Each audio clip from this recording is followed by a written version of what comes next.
this is an iHeart podcast. Guaranteed human. This is Tamara Judge from Two Teas in a Pod with Teddy Mellencamp and Tamara Judge. Tamara here. As you know, my dog Rugby is like one of my kids, and I don't play around when it comes to taking care of him. Chewy is where I get everything he needs. He loves food, so always stocking up on treats and toys from Chewy, which my husband Eddie likes to buy for him. It always shows up fast, which is exactly how I like things. Chewy also handles the serious stuff, prescriptions, pet insurance, and the telehealth vet visits. And now they're opening up vet clinics across the country. And their 24/7 customer service, they just understand pet people. Plus, with Chewy's 1-year satisfaction guarantee, trying new things is never stressful. Chewy just makes caring for Rugby easier, and that matters to me. For life with pets, the answer is Chewy. Save $20 on your first order with free shipping at chewpanions.chewy.com/teapod.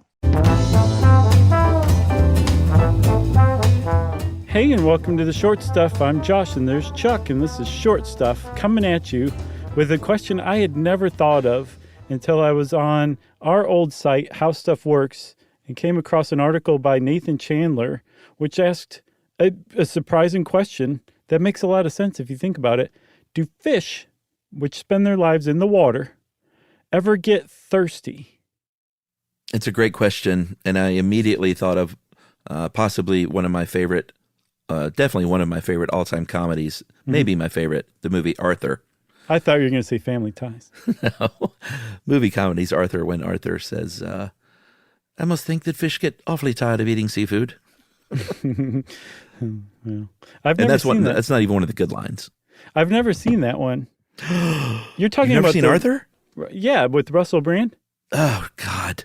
You know I'm mad I am right now. Yeah, I know. You're a big Russell Brand fan. Even though Hodgman was in that version, I think. He really was. Yeah, that's my big connection to it. That's his claim to fame. So, no, I haven't seen Arthur, but I will just to keep this one going. How about that? Oh, wait, you haven't seen the original either, for real? I've never seen any Arthur. Dude, it's one of the best comedies of all time.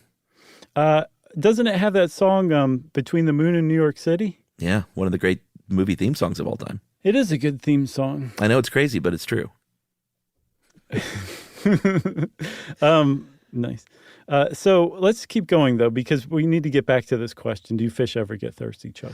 Right. And the first thing that Nathan Chandler points out, which is, very easy, and I think Nathan interviewed some people that know more than we do about fish and their needs and wants. Right. But the first thing they point out is that's kind of a weird question because you can't really tell whether an animal thinks I'm thirsty or not. The real question is basically, do fish drink and do they need to hydrate like we do? Yeah. And Nathan Chandler's like, come on, that's what I meant, pencil neck. Right. So that is ultimately the question that we're after. So if you are ever thirsty, it's kind of like hunger. Like you have a sensation that tells you need to eat food. We need energy. This is the same thing. Your body sends you all sorts of cues and signals that says you need to drink some water because we need to be hydrated. And the whole point of staying hydrated is not just to drink water, which is fun, but that's not the point. The point is that we have all sorts of little minerals and salts and electrolytes, according to the good people at Gatorade, in our bodies that we need to keep at a certain level. And we keep them at a certain level, a certain concentration by regulating our water intake, right? So that's how we stay hydrated, and that's the point of staying hydrated. And it turns out that fish basically have to do the same thing despite living in water, or actually, I guess, because they live in water. Right. Yeah, and this whole process is called osmoregulation. And fish do this, we're very closely related to fish, so it's not the most different process for them, even though we don't have gills. Mm-hmm. It would be kind of fun if we did, but we don't. But their kidneys are a big part of this, obviously, in maintaining, just like with us, those salt levels. And then they do have those gills, and those gills have cells that exchange water and salt. And again, just trying to keep the right electrolytical balance. Mm-hmm. Yeah, I think that's a great way to put it. Or I could just say electrolyte balance. Okay, I like the electrolytical. All right. So you're going to keep it in? Well, I mean, I'm not gonna cut it out. Okay, cool. I've said much dumber things. I don't think it's dumb at all. I think it's neat. And Chuck, I have to say, if that isn't a term, you just coined a term, because I'm going to spend the rest of my days promoting electrolytical. Okay, great. So it turns out, though, this osmoregulation, I guess the process or the systems or the components for carrying out osmoregulation are the same basically across fish species, or, similar enough that you could call them the same for our purposes today. But what they do or how they do it, or what their goal is, depends on what kind of water the fish lives in, saltwater or freshwater, or if the fish can kind of transcend both kinds of water. And I propose we take a break and come back and talk about the setup that I just did. That sounds great.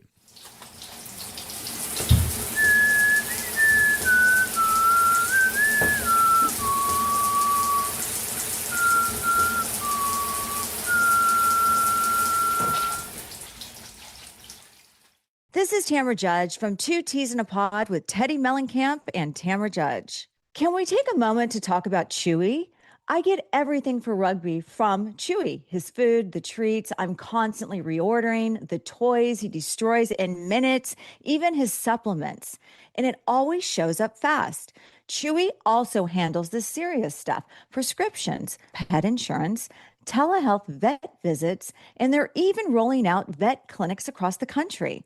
Their 24/7 customer service actually understands dog moms like me, and cat moms, bird moms, reptile moms, all of us. And with Chewy's 1-year satisfaction guarantee, trying something new is never stressful. For life with pets, the answer is Chewy. Save $20 on your first order with free shipping at chewpanions.chewy.com/teapod. Joy is essential, and it's also elusive. You can't order it, you can't borrow it, or simply hope it into life. But now, there's a new and exciting way to start your journey toward a more joyful existence. Joy 101. It's a new podcast hosted by me, Hoda Kotb. Together, guys, we'll have meaningful conversations with the world's most fascinating people. Entertainment legends, sports icons, wellness experts, and everyday people will share how they find, allow, and experience joy. And I'll offer some of my own tips and takes on seeking a more balanced and harmonious life. If you're craving inspiration, support, and useful tools to maximize your joy, tune into these candid, uplifting, and moving on-air chats. Joy after a breakup, joy as an empty nester, joy after a loss, joy as a caretaker. This new podcast will speak to you. Listen to Joy 101 on the iHeartRadio app, Apple Podcasts, or wherever you get your podcasts.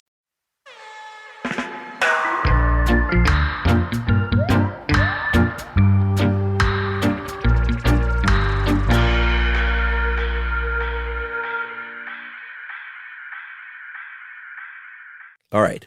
Freshwater fish, should we start there? Yeah, I think so. It's a good place to start. Your common largemouth bass, let's say? Sure, that can eat a squirrel during a squirrel stampede. Oh, that's right. I forgot about that.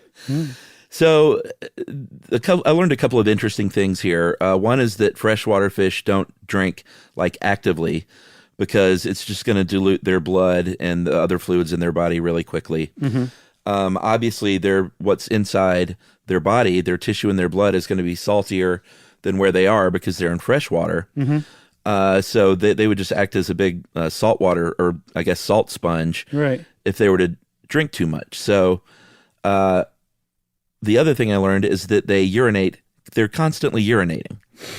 Right. That's the only way to say it, and I did not know this. So the urine they pee out is super, super watery.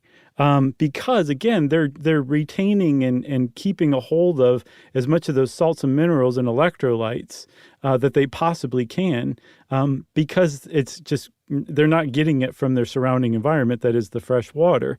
So, like you said, they are preventing from their solution in their blood from becoming too diluted.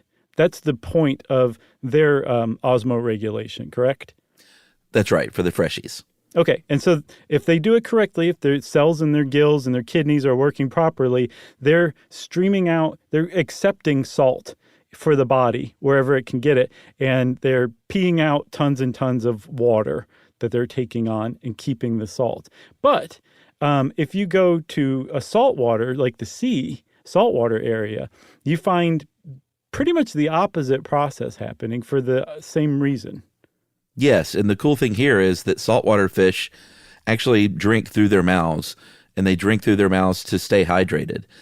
So they're drinking this ocean water, and so the big rub there is they have to avoid losing water too much to that salty environment out there, and they also have to keep from getting too salty. Like, you know, they're drinking in this salt water, and they have to keep that excess salt out. So their kidneys are kind of not working overtime. They're doing their regular job. Like, they don't know how hard they're working compared to other kidneys. Sure.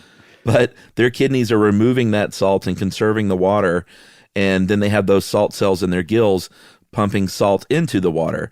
So again, you had that same exchange going on. It's just sort of backwards, or the opposite. And you can imagine their urine is super salty urine and kind of light on the water, right? It's super concentrated solution that they're peeing out. I would think so. And then, I said this earlier, there are fish that can exist in both freshwater and saltwater. And now that you know, now that you know about osmoregulation, it's like, well, wait a minute, how does that work? And you can take the salmon as a really good example, because when the salmon go to spawn, they go to spawn in freshwater, usually upstream in some river, because they like to make things hard on themselves. That's right. Which means that when they come to spawn, they leave their saltwater habitat and enter a freshwater habitat. Yeah, and it was interesting when I was reading this. I was kind of like, well, how in the world, like, do they have their organs evolved to be able to do both? And it kind of has in a way, but not both at the same time, because salmon are really smart. So what they do is they don't go straight from the freshwater right into the saltwater. They hang out a little bit in what's called like a staging area before they complete their migration, and it's located in a space where they get a little bit of the freshwater and a little bit of the saltwater, and they just hang out until they regulate. Right, and it's just as simple as that they use brackish water to kind of like prep themselves for the changeover. And I would guess they do the opposite when they go back into the sea again, or the saltwater environment. Yeah. The problem is, like everything, there's a conundrum that they're facing thanks to climate change, where sea ice is breaking up more and more and traveling further and further south and into salmon's breeding grounds. And it's actually the fresh water that's melting off of the sea ice is affecting the brackish water, so that the salmon have less chance of to use that area as a staging area. Yeah, it kind of just screws up their staging area, because they're used to that area being having a certain amount of salinity, and then when you introduce that melting sea ice, it just screws everything up. Yeah. Yet another thing that's happening. It is. So, Chuck, how much seawater can you ingest at a time? Like me? Sure. I don't know. 3.5% of my body weight? Sure. Or no, 3.5% salt, I think, by weight. Mm-hmm. Like, you know, if you're trapped, we've talked about this before, if you're like stranded out in the ocean, you know, you will die if you just continue to drink seawater, because you're going to dehydrate, but you can drink a little bit of it. Yeah, I don't know if we should advise anybody to do that, though. I don't think so. But you're not going to die like, all right, let's forget you're stranded. You're just on the beach one day and you go like get a small cup of ocean water and drink it. You'll be fine. I don't think we should tell people to do that either. Let's just stay away from the encouraging drinking seawater in general. All right, how about this? You're in your house and you take some very clean water and clean table salt and mix it together. Okay. You could drink that and you a little bit of that and you'd be okay. No, I'm still not okay with that either. All right, well then why'd you ask how much we could drink? I just want to know how much you personally could drink. Is Short Stuff out? Short Stuff is out, everybody. Stuff You Should Know is a production of iHeartRadio. For more podcasts from iHeartRadio, visit the iHeartRadio app, Apple Podcasts, or wherever you listen to your favorite shows.